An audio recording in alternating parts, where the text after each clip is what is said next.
ಆಕಾಶವಾಣಿ ಹಾಸನ. ಕೇಳುಗರೆ, ಇಂದು ಹಾಸನ ಆಕಾಶವಾಣಿ ಕೇಂದ್ರದ ಸೇವೆಯಿಂದ ನಿವೃತ್ತರಾಗುತ್ತಿರುವ ಮೋಟಾರ್ ವಾಹನ ಚಾಲಕರಾದ ಆರ್.ಎಸ್. ವಿಜಯ್ ಕುಮಾರ್ ಅವರ ವೃತ್ತಿ ಬದುಕಿನ ಅನುಭವಗಳ ಕುರಿತು ಮಾತುಕತೆ. ಇವರೊಂದಿಗೆ ಸುಜಾತ ಎಫ್. ತಳವಾರ್ ಹಾಗೂ ಅರಕಲಗೂಡು ವಿ. ಮಧುಸೂದನ್. ಆತ್ಮೀಯ ಕೇಳುಗರೆ, ತಮ್ಮೆಲ್ಲರಿಗೂ ನಮಸ್ಕಾರ. ಇವತ್ತಿನ ಕಾರ್ಯಕ್ರಮಕ್ಕೆ ಸ್ವಾಗತ. ಇವತ್ತು ಅಪರೂಪದ ಒಬ್ಬರು ಅತಿಥಿಯನ್ನು ನಾವು ಮಾತನಾಡಿಸ್ತಾ ಇದ್ದೇವೆ. ಅವರು ಹೊರಗಿನವರಲ್ಲ, ನಮ್ಮವರೇನೆ.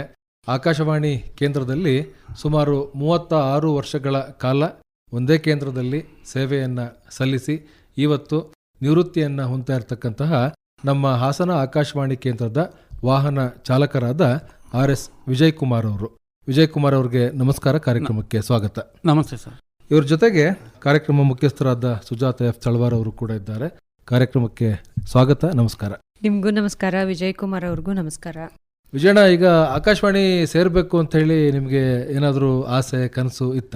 ಇಲ್ಲ ಸರ್, ನಾವು ಪ್ರೈವೇಟಲ್ಲಿದ್ವಿ, ಲಾರಿನಲ್ಲಿ. ಆಕಾಶವಾಣಿದು ಇಂಟ್ರೋ ಬಂದಿತ್ತು ಅಷ್ಟೇ. ಆದ್ರೂ ನಾವು ಲಾರಿನಲ್ಲಿ ವರ್ಕ್ ಮಾಡ್ತಾ ಇದ್ವಿ. ನಾವು ಹೋದ್ರೆ ಒಂದೊಂದು ತಿಂಗಳು ಆಚೆ ಹೋಗ್ತಿದ್ವಿ. ಓಹೋ, ಲಾರಿನಲ್ಲಿ. ಆಮೇಲೆ ಅವ್ರು ಹಿಂಗೆ ಬರುವಾಗ ದಾರಿನಲ್ಲಿ ಸಿಕ್ಕಿ ಕೇಳಿದ್ರು, ಇಂಟ್ರೋ ಬಂದಿದೆ, ನೀನು ಲಾರಿಗೆ ಹೋಗ್ತಾ ಇದೆಯಲ್ಲ, ನಿಂಗೆ ಆಕಾಶವಾಣಿಯಲ್ಲಿ ಇಂಟ್ರೋ ಬಂದೇ ಹೋಗಿ ನೋಡು ಅಂತ. ಅವಾಗ ಬಂದು ನೋಡಿದ್ರೆ ಇಂಟ್ರೋ ಇತ್ತು. ಅವಾಗ ನಮಗೆ ಫೋನ್, ಮೊಬೈಲ್ ಏನು ಇತ್ತಿಲ್ಲ. ಪತ್ರ ಬಂದಿತ್ತಾ ಮನೆಗೆ ಬಂದಿತ್ತು, ಇಂಟ್ರೋ ಬಂದಿತ್ತು. ಅವ್ರು ಹೇಳಿದ ಮೇಲೆ ವಿಚಾರಿಸಿದ್ವಿ. ಸರಿ, ಬಂದ್ಮೇಲೆ ಆ ದಿವಸಕ್ಕೆ ನಾವು ರಜಾ ಮಾಡಿ ಬಂದು ಇಂಟ್ರೋ ಫೇಸ್ ಮಾಡಿ ಹೋಗಿದ್ವಿ. ಸದ್ಯ ಇಂಟ್ರೋ ದಿವಸ ಏನು ವಾರಗಟ್ಲೆ, ತಿಂಗಳಗಟ್ಲೆ ಹೊರಗಡೆ ಹೋಗಿರ್ಲಿಲ್ಲ ತಾನೆ? ಇಲ್ಲ, ರಜಾ ಹಾಕಿ ಬಂದಿದ್ವಿ. ರಜಾ ಹಾಕಿ ಬಂದು ಇಂಟ್ರೋ ಮುಗಿಸ್ಕೊಂಡು ಮತ್ತೆ ನಾವು ಕೆಲ್ಸಕ್ಕೆ ಹೋಗಿದ್ವಿ. ಅಲ್ಲ, ಹೇಗೆ ಅಪ್ಲೈ ಮಾಡಿದ್ರಿ ಮೊದಲು? ಎಂಪ್ಲಾಯ್ಮೆಂಟ್ ಎಕ್ಸ್ಚೇಂಜ್ ಮೂಲಕ. ಅದೇನಾಯ್ತು, ನಮ್ದು ಸ್ಕೂಲ್ ಬಿಟ್ಟ ತಕ್ಷಣ, ಹೈಸ್ಕೂಲ್ ಇದ್ವಿ, ಬಿಟ್ಟ ತಕ್ಷಣ ಇಂಟ್ರೋ ಒಂದು ಎಂಪ್ಲಾಯ್ಮೆಂಟ್ ಕಾರ್ಡ್ ಮಾಡಿಸೋದಂತ ಇತ್ತು, ಮಾಡಿಸಿದ್ವಿ.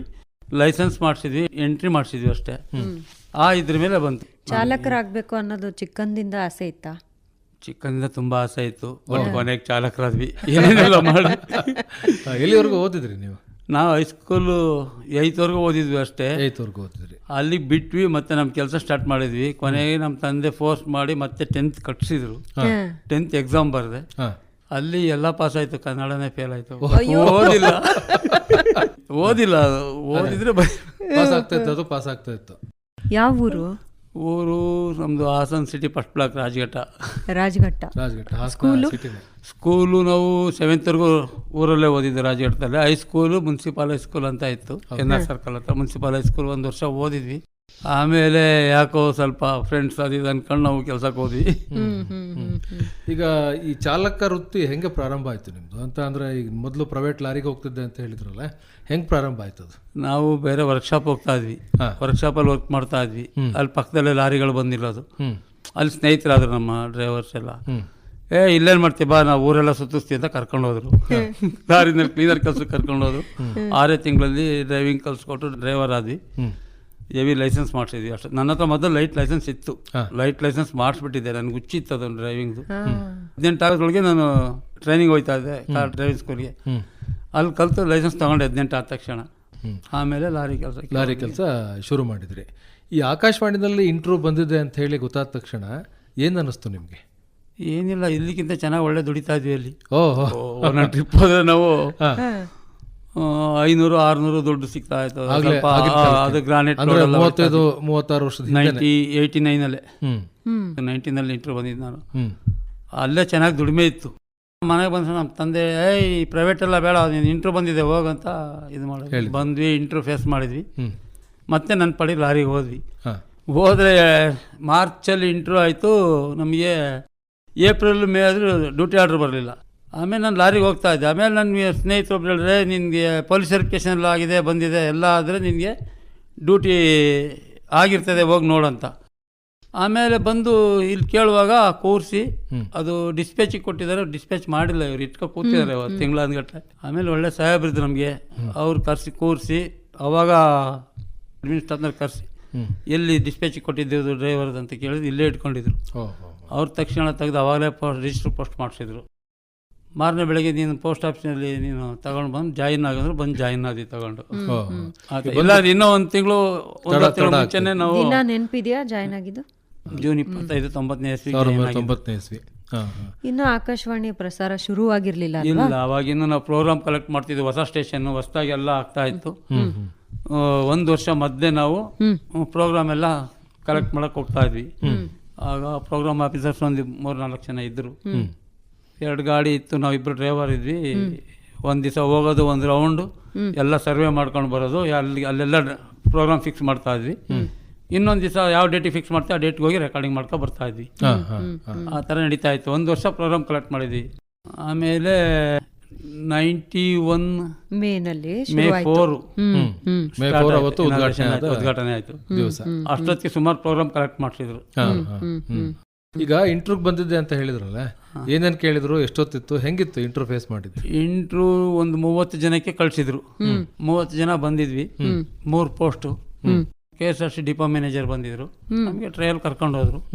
ಎಲ್ಲರ ಒಂದು 5-6 ಕಿಲೋಮೀಟರ್ ಎಲ್ರಿಗೂ ಡ್ರೈವಿಂಗ್ ಟ್ರಯಲ್ ಕೊಡೋರು. ಅವಾಗಲೇ ಆಲ್ರೆಡಿ ಗಾಡಿ ಬಂದಿದ್ವು, ಅಂಬಾಸಿಡರ್ ಗಾಡಿ 2 ಬಂದಿದ್ವಿ. ಟ್ರಯಲ್ ಕೊಟ್ವಿ. ಆಮೇಲೆ ಬಂದು ಗಾಡಿಗಳ ಬಗ್ಗೆ ಕೇಳಿದ್ರು, ಸ್ವಲ್ಪ ರೂಲ್ಸ್ ಬಗ್ಗೆ, ಶೆಡ್ಯೂಲ್ಸು, ಸೆಕ್ಷನ್ ಎಲ್ಲ ಸ್ವಲ್ಪ ಕೇಳಿದ್ರು. ಎಲ್ಲ ಹೇಳಿದ್ವಿ, ಓದಿ ನಮ್ಮ ಪಡಿ ಮತ್ತೆ ಕೆಲಸಕ್ಕೆ. ಆಮೇಲೆ ಒಂದು ದಿವಸ ಅದೇ ಹೇಳಿದ್ನಲ್ಲ, ಯಾರೋ ಹೇಳಿ ನಿಮ್ಗೆ ಫಾರೆಸ್ಟ್ ಸರ್ಟಿಫಿಕೇಶನ್ ಎಲ್ಲ ಆಗಿದೆ ಅಂದರೆ ನಿಮಗೆ ಡ್ಯೂಟಿ ಬಂದಿರ್ತದೆ, ನೋಡಿ ವಿಚಾರಿಸಿ ಹೋಗಿ ಡ್ಯೂಟಿಗೆ ಅಂದರೆ ಇಲ್ಲಿ ಬಂದು ಕೇಳುವಾಗ ಅದೇ ಥರ ಆಗಿತ್ತು. ಖುಷಿ ಆಯ್ತಾ? ಮನೇಲಿ ಅಪ್ಪ ಹೇಳಿದ್ಮೇಲೆ ಕೇಳಲೇಬೇಕಲ್ಲ, ಖುಷಿ ಆಯ್ತು. ನಾವು ತಿಂಗಳಗಟ್ಟಲೆ ಹೊರಗಡೆ ಇರ್ತಿದ್ವಿ, ಇಲ್ಲಿ ಬೆಳಗ್ಗೆ ಬರೋದು, ಸಂಜೆ ಮನೆಗೆ ಹೋಗಿ ಸೇರ್ಕೊಳ್ಳೋದಲ್ವಾ.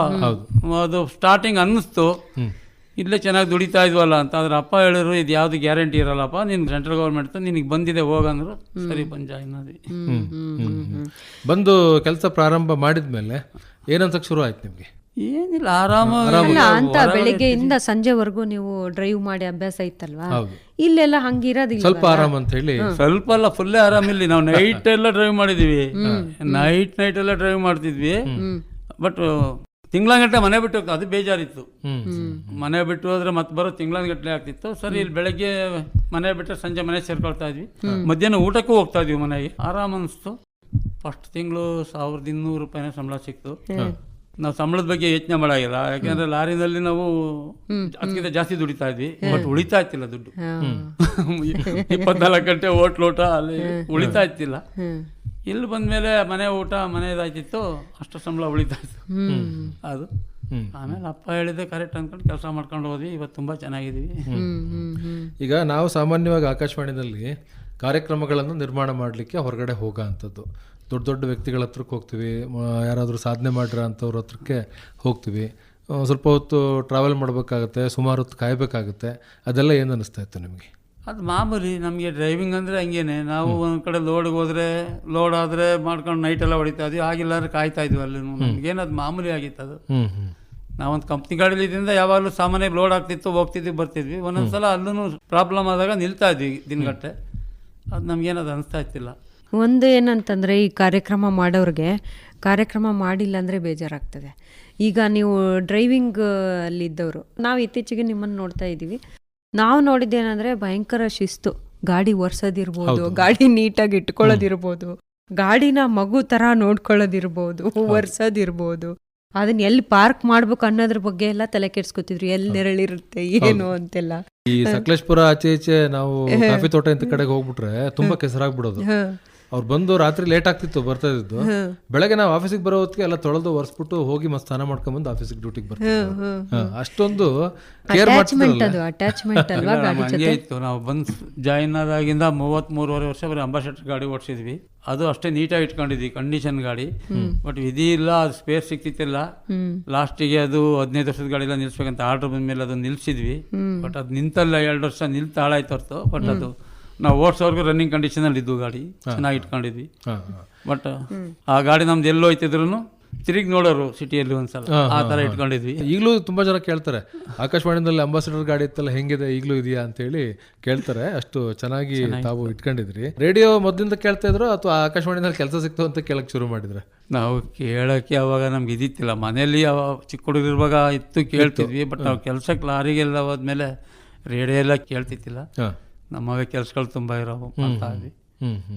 ಆಮೇಲೆ ಆಕಾಶವಾಣಿ ಸೇರಿದ ಮೇಲೆ ಸ್ವಲ್ಪ ಕೇಳಕ್ ಶುರು ಸೇರಿದ್ಮೇಲೆ ಕೇಳಲೇಬೇಕಲ್ಲ ಹೇಳ್ತಿದ್ವಿ. ಏನ್ ಅನಿಸ್ತಾ ಇತ್ತು? ಯಾಕೆ ಅಂತ ಅಂದ್ರೆ ನೀವು ಕೇಳೋಂಥ ಕಾರ್ಯಕ್ರಮಗಳನ್ನು ಮೊದಲು ಕೇಳಿರ್ತಾ ಇದ್ರಿ, ನಮ್ಮ ಜೊತೆ ರೆಕಾರ್ಡಿಂಗ್ ಎಲ್ಲ ಬರ್ತಾ ಇದ್ರಿ, ರೆಕಾರ್ಡಿಂಗ್ ಮಾಡೋದನ್ನ ನೋಡ್ತಾ ಇದ್ರಿ, ಪ್ರೊಡ್ಯೂಸ್ ಆದ್ಮೇಲೆ ಒಂಥರ ವಿಭಿನ್ನವಾಗಿ ಕೇಳ್ತಾ ಇತ್ತು, ಅದೆಲ್ಲ ಕೇಳಿ ಏನ್ ಅನಿಸ್ತಾ ಇತ್ತು ನಿಮ್ಗೆ? ನಾವು ಪ್ರೋಗ್ರಾಮ್ ಹೋಗಲೇ ನಾವು ಜೊತೆ ಹೋಗ್ತಾ ಇದ್ವಿ, ಸುಮ್ಮನೆ ಕೂರ್ತಿತ್ತಿಲ್ಲ. ಏನು ಹೇಳ್ತಾರೆ, ಏನು ಮಾತಾಡ್ತಾರೆ, ಪ್ರತಿಯೊಂದು ನಾವು ಕೇಳ್ತಿದ್ವಿ, ಸಪಾಟಿ ಜೊತೆಲೂ ಇರ್ತಿದ್ವಿ. ಟೈಮ್ ಸಿಗ್ತಾ ನಮ್ಮ ಗಾಡಿನಲ್ಲಿ ಹೆಂಗಿದ್ರೆ FM ಇದ್ದೇ ಇತ್ತು, ಕೇಳ್ತಾ ಇದ್ವಿ. ತುಂಬಾ ಜನ ಆಫೀಸರ್ಸ್ಗಳ ಜೊತೆ ಕೆಲಸ ಮಾಡಿದಿರಿ, ಸುದೀರ್ಘವಾದಂಥ ಒಂದು ಪಯಣ ನಿಮ್ದು ಆಕಾಶವಾಣಿನಲ್ಲಿ. ಏನಾದರೂ ಮರೆಯಲಾಗದಂತಹ ಸಿಹಿಯಾದಂಥ ಘಟನೆಗಳನ್ನು ನೆನಪು ಮಾಡ್ಕೋಬೋದಾ? ಅಯ್ಯೋ ತುಂಬ ಇದ್ದಾವೆ. ನಮಗೆ ಕೆಲಸ ಕೊಟ್ಟವರೇ ತುಂಬ ಒಳ್ಳೆ ಆಫೀಸರ್ ಮುನಿಕೃಷ್ಣಪ್ಪ ಅಂತ. ಅವ್ರು ಹೇಳೋರು, ನಾನು ತುಂಬ ಕಷ್ಟಪಟ್ಟು ಇದು ಮಾಡಿ ಹೋರಾಡಿ ಗಾಡಿ ತಂದಿನಪ್ಪ, ಗಾಡಿ ನೀಟಾಗಿ ನೋಡ್ಕೊಳ್ಳಿ ಅಂತ. ಕೆಲಸನೂ ಹಂಗೆ ಕೊಟ್ಟಿದ್ರು. ಅವರಷ್ಟು ತುಂಬ ಒಳ್ಳೆ ಇದಿತ್ತು ಅವ್ರಿಗೆ. ಅವರು ನಾವು ಕೊನೆವರೆಗೂ ನಿಂತ್ಕೊಳ್ತೀವಿ. ಅವರು ಗಾಡಿ ತರಿಸಿ ಗಾಡಿ ಕೊಟ್ಟು ಅವ್ರು ಇಲ್ಲಿ ಡ್ಯೂಟಿ ಮಾಡೋವರೆಗೂ ಹಂಗೆ ಇದ್ದರು, ಶಿಸ್ತಿಂದ ಇದ್ದರು. ಅವ್ರು ಕೂರಕ್ಕೆ ಬಿಡ್ತಿತ್ತಿಲ್ಲ ಯಾರನ್ನು. 2 ಗಾಡಿ ಇದೆ, ಡ್ರೈವರ್ ಇದ್ದಾರೆ, ಹೋಗಿ ನೀವು ಹೊರಗಡೆ ಹೋಗಿ ರೆಕಾರ್ಡಿಂಗ್ ಎಲ್ಲ ಮಾಡ್ಕೊಬನ್ನಿ, ಪ್ರೋಗ್ರಾಮ್ ತಗೊಬನ್ನಿ ಫಸ್ಟು ಅಂತ ಹೇಳೋರು. ಅಷ್ಟೇ ಚೆನ್ನಾಗಿದ್ರು. ತುಂಬ ಜನ ಆಫೀಸರ್ಸ್ ಬಂದರು, ಆದರೆ ಅವರಂಥ ಆಫೀಸರ್ಸ್ ನೋಡಲಿಲ್ಲ. ಅಷ್ಟು ಶಿಸ್ತು ಒಳ್ಳೆತನ ಇತ್ತು. ನಾವು ಅವ್ರ ಕೊನೆ ತನಕ ನೆನ್ಕೊಳ್ತೀವಿ. ಆಕಾಶವಾಣಿನಲ್ಲಿ ಏನು ಕಾರ್ಯಕ್ರಮಗಳನ್ನು ಆಲಿಸ್ತಿರೋ ಅದನ್ನು ನಾವು ಹೊರಾಂಗಣ ಒಂದು ಧ್ವನಿ ಮುದ್ರಣವನ್ನು ಮಾಡಿಕೊಳ್ಳಿಕ್ಕೆ ನಮಗೆ ನೆರವಾಗ್ತಿದ್ದವರು ವಿಜಯ್ ಕುಮಾರ್ ಅವರು. ನಮ್ಮನ್ನು ಬಹಳ ಸುರಕ್ಷಿತವಾಗಿ ಕರ್ಕೊಂಡು ಹೋಗ್ತಾ ಇದ್ರು, ಅಷ್ಟೇ ಸುರಕ್ಷಿತವಾಗಿ ವಾಪಸ್ಸು ಕರ್ಕೊಂಬರ್ತಾ ಇದ್ರು. ಅದ್ರ ಜೊತೆಗೆ ನಮಗೆ ಬೇಕಾದಂಥ ಸಣ್ಣ ಪುಟ್ಟ ಸಹಾಯವನ್ನ ಯಾವುದೇ ಒಂದು ಮುಜುಗರ ಇಲ್ದನೆ ಮಾಡ್ತಾ ಇದ್ರು. ಅವರು ನಮ್ಮ ಮನೆಯವರೇನೋ ಅನ್ನೋ ತರದಲ್ಲಿ ನಮಗೆ ಭಾಸ ಆಗ್ತಾ ಇತ್ತು. ಆ ತರ ಎಲ್ಲಾ ತರದನ್ನು ಕೂಡ ಮಾಡ್ತಾ ಇದ್ರು. ಇಲ್ಲಿದೀವಿ ಅಂದ್ರೆ ಇಲ್ಲಿ 5 ನಿಮಿಷ ಬರ್ತೀನಿ ಅಂದ್ರೆ 5 ನಿಮಿಷ, 1 ನಿಮಿಷಕ್ಕೆ ಬರ್ತೀನಿ ಅಂದ್ರೆ 1 ನಿಮಿಷ. ಇಷ್ಟೊಂದು ಶಿಸ್ತನ್ನ ಹೆಂಗೆ ಮೈಗೂಡ್ಸ್ಕೊಳಕ್ ಸಾಧ್ಯ ಆಗಿದ್ ನಿಮಗೆ? ಇಲ್ಲ, ಅದು ನಮ್ಮಪ್ಪ ಮೊದಲಿಂದ ಹಾಗೇನೆ. ನಾವು ಚಿಕ್ಕ ಹುಡುಗರಿರುವಾಗಿಂದನೂ ತುಂಬ ಅಷ್ಟು ಶಿಸ್ತಿಂದ ಬೆಳೆಸಿದ್ರು. ಈಗ ಹೇಳ್ಬೇಕಂದ್ರೆ 5 ಗಂಟೆಗೆ ಹೇಳ್ಬೇಕು, ಅವ್ರು ಏನು ಕೆಲಸ ಹೇಳ್ತಾರೆ ಅದು ಮಾಡಬೇಕು. ನಾವು ಮೊದಲೆಲ್ಲ ತುಂಬ ಒಟ್ಟು ಕುಟುಂಬ ಒಳ್ಳೆ ಕೆಲಸ ಮಾಡ್ಕೊಂಡಿದ್ವಿ. ಹೌದು, ಜಮೀನು ಕೆಲಸ ಮಾಡ್ಕೊಂಡು ಮನೆಯದು ಕೊಟ್ಟಿಗೆ ದನ ಕರ ಎಲ್ಲ ನೋಡಿ ಸ್ಕೂಲ್ಗೆ ಹೋಗ್ತಿದ್ವಿ. ಬಂದಮೇಲೂ ಅವಕ್ಕೆ ಏನು ಬೇಕೆಲ್ಲ ನೋಡೇನೆ ಹುಲ್ಲು ಜೋಳ ಎಲ್ಲ ಕೊಟ್ಟು ಎಲ್ಲ ರೆಡಿ ಮಾಡಿನೇ ಮತ್ತು ನಾವು ಸ್ಕೂಲ್ಗೆ ಹೋಗ್ತಾ ಇದ್ವಿ. ಸ್ಕೂಲ್ಗೆ ಹೋಗೋದು, ಹೋಗುವಾಗ್ಲೂ ಅಷ್ಟೇ. ಮತ್ತು ಸಂಜೆ ಬಂದಮೇಲೂ ಓದ್ಕೊಳಕ್ಕೆ ಹೋಗ್ಬೇಕಂದ್ರೆ ಅವಕ್ಕೆ ಫಸ್ಟ್ ನೋಡಿ ನಾವು ಓದಕ್ಕೆ ಹೋಗ್ಬೇಕಿತ್ತು. ರಜೆ ಟೈಮಲ್ಲಿ ನಮಗೆ ಫ್ರೀ ಬಿಡ್ತಿತ್ತಿಲ್ಲ.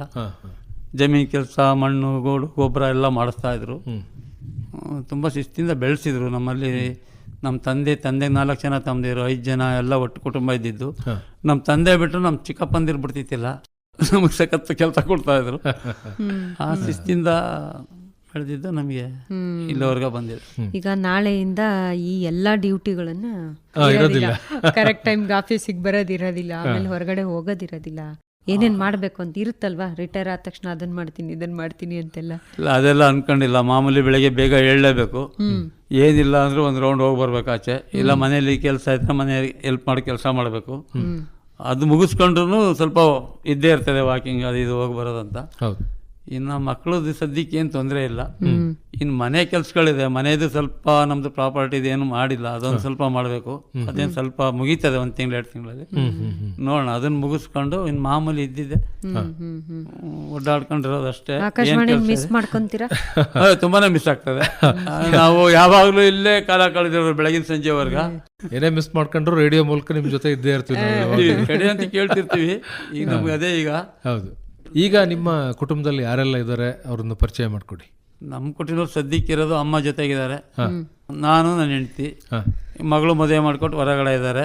ಮಗನೂ ಈಗ ಓದಿ ಬೆಂಗಳೂರಲ್ಲಿದ್ದಾನೆ. ಇನ್ನು ನಾವು ಬೆಂಗಳೂರಿಗೆ ಹೋಗ್ಬೇಕಾಗ್ತಾ ಇರ್ತದೆ. ಅವನಿಗೆ ಸ್ವಲ್ಪ ಊಟದ ಪ್ರಾಬ್ಲಮ್ ಆಗಿದೆ, ಅವ್ನು ಮಾಡ್ಕೊಳ್ಳಲ್ಲ. ಎಲ್ರದ್ದು ಹೆಸರು ಹೇಳಿ, ಎಲ್ಲೆಲ್ಲಿದ್ದಾರೆ, ಏನು ಕೆಲಸ ಮಾಡ್ತಿದ್ದಾರೆ ಅಂತಲೂ ಹೇಳಿ. ತಾಯಿಯವರ ಹೆಸರೇನು? ತಾಯಿ ಗೌರಮ್ಮ. ಅವ್ರಿಗೆ ಏಜ್ ಆಗಿದೆ ತುಂಬ, ಅವ್ರಿಗೆ ಮನೇಲಿದ್ದಾರೆ. ಇನ್ನು ಅವ್ರನ್ನೂ ನಾವು ಬಿಟ್ಟಿಲ್ಲ, ಅಕ್ಕಿ ಕಡೆ ಅಡ್ಡಾಡಲ್ಲ, ಸಪೋರ್ಟಿಗೆ ಇರಲೇಬೇಕು. ಹೌದು. ಇಬ್ಬರಲ್ಲಿ ಯಾರೊಬ್ರು ಮನೆಯವರು ಹೇಮಾ ಅಂತ, ಅವರು ಹೌಸ್ ವೈಫು. ಇಲ್ಲ ಅವ್ರ ಮನೆಯಲ್ಲಿ ಅಮ್ಮನ ಜೊತೆ ಇರಬೇಕಿಲ್ಲ, ನಾನು ಇರಬೇಕು.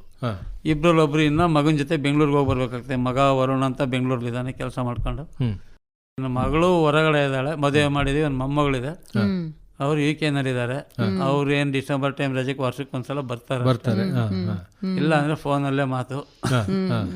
ಅಣ್ಣ ತಮ್ಮಂದಿರು ಮತ್ತೆ ಅಣ್ಣ ರಿಟೈರ್ಡ್ ಟೀಚರು. ಅಣ್ಣ ಇದ್ದಾನೆ, ತಂಗಿನೂ ಒಬ್ಳೆ, ಅವನಿಗೆ ಮಗ ಇದ್ದಾನೆ. ತಮ್ಮಂದಿರಿಬ್ರು.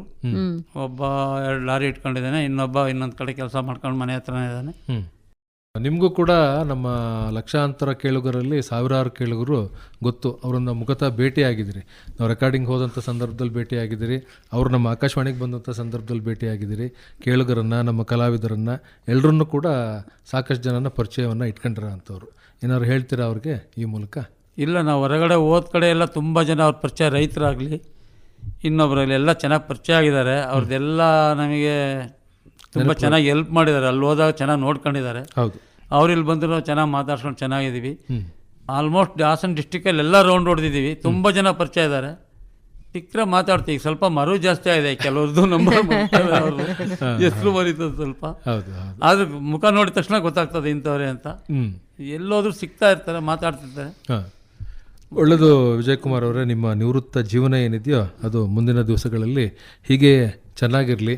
ಇನ್ನೂ ಅನೇಕ ವರ್ಷಗಳ ಕಾಲ ನೀವು ನಮ್ಮ ಒಂದಿಗೆ ಇರಬೇಕು, ಪ್ರತ್ಯಕ್ಷವಾಗಿ ಪರೋಕ್ಷವಾಗಿ ಇರಬೇಕಾದಂಥವ್ರು. ನಿಮ್ಮ ಒಂದು ಸಂಬಂಧ ಆಕಾಶವಾಣಿಯ ಜೊತೆಲಿ ಹೀಗೆ ಇರಲಿ ಅಂತ ಹೇಳ್ತಾ, ಹೀಗೆ ಇರುತ್ತೆ. ಮತ್ತು ಮುಂದಿನ ಬದುಕು ಎಲ್ಲ ಚೆನ್ನಾಗಾಗಲಿ. ಒಂದು ಹೆಗ್ಗಳಿಕೆ ಏನಂತಂದರೆ 36 ವರ್ಷದ ಸೇವೆಯಲ್ಲಿ ಎಲ್ಲಿಯೂ ಒಂದು ಸಣ್ಣ ಅಪಘಾತ, ಲೋಪ ಯಾವುದು ಆಗದೆ ಸರ್ವಿಸ್ ಮುಗಿಸೋದಿದೆಯಲ್ಲ, ಅದು ದೊಡ್ಡ ಸಾಧನೆ. ನೀವು ಅದಕ್ಕೆ ಭಾಜನರಾಗಿದ್ದೀರಿ. ಮುಂದಿನ ಬದುಕೆಲ್ಲ ಒಳ್ಳೇದಾಗಲಿ, ಆರೋಗ್ಯ ಕೊಡಲಿ, ನಿಮಗೆ ಆಯಸ್ಸು, ನಿಮ್ಮ ಕುಟುಂಬದವ್ರಿಗೆಲ್ಲ ಒಳ್ಳೇದಾಗಲಿ ಅಂತ ಹಾರೈಸ್ತೀವಿ. ನಮ್ಮ ಕೇಳುಗರೊಂದಿಗೆ ತಾವು ಮಾತನಾಡಿದ್ರಿ, ನಿಮ್ಮ ಅನುಭವಗಳನ್ನು ಹಂಚ್ಕೊಂಡ್ರಿ. ತಮಗೆ ಧನ್ಯವಾದಗಳು. ನಮಸ್ಕಾರ. ನಮಸ್ತೆ ಸರ್. ಇದುವರೆಗೆ ಇಂದು ಹಾಸನ ಆಕಾಶವಾಣಿ ಕೇಂದ್ರದ ಸೇವೆಯಿಂದ ನಿವೃತ್ತರಾಗುತ್ತಿರುವ ಮೋಟಾರ್ ವಾಹನ ಚಾಲಕರಾದ RS ವಿಜಯಕುಮಾರ್ ಅವರ ವೃತ್ತಿ ಬದುಕಿನ ಅನುಭವಗಳ ಕುರಿತು ಮಾತುಕತೆ ಕೇಳಿದಿರಿ. ಕಾರ್ಯಕ್ರಮ ನಡೆಸಿಕೊಟ್ಟವರು ಸುಜಾತ F. ತಳವಾರ್ ಹಾಗೂ ಅರಕಲಗೂಡು ವಿ. ಮಧುಸೂದನ್.